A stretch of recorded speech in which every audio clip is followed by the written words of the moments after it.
Total Energies in 2021 declared force majeure on work on the facility amid intensified fighting between local political factions. At the end of last year, the French supermajor tried and failed to convince the outgoing Biden administration to release some $5 billion in the state loans for Mozambique LNG. Originally, Total Energies was supposed to start shipping LNG from the facility in 2024. Mozambique LNG, a project with a price tag of $20 billion, may never see the light of the day despite the bullish outlook for LNG demand. It seems that not everyone has heard the news that the world is going to even need more LNG in the future. Work on Mozambique LNG has been suspended since 2021 when projects led Total Energies declared force majeure on work on the facility amid intensified fighting between local political factions. Now it is planning a restart, and this is facing consequences of years of transitional campaigning.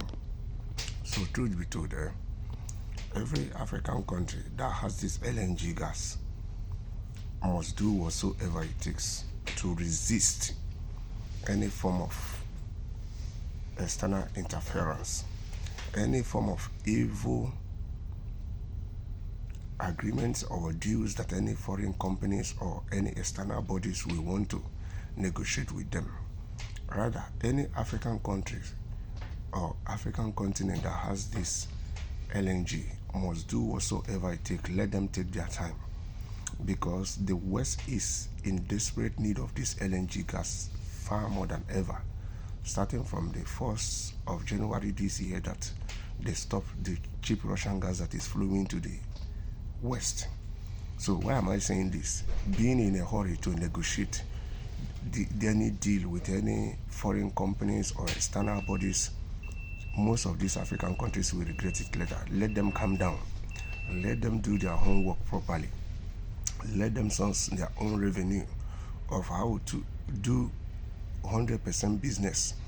That when they are negotiating on their own without no third party, without no external bodies, because it's only then that these African countries will completely benefit from the proceeds of their natural resources or mineral resources.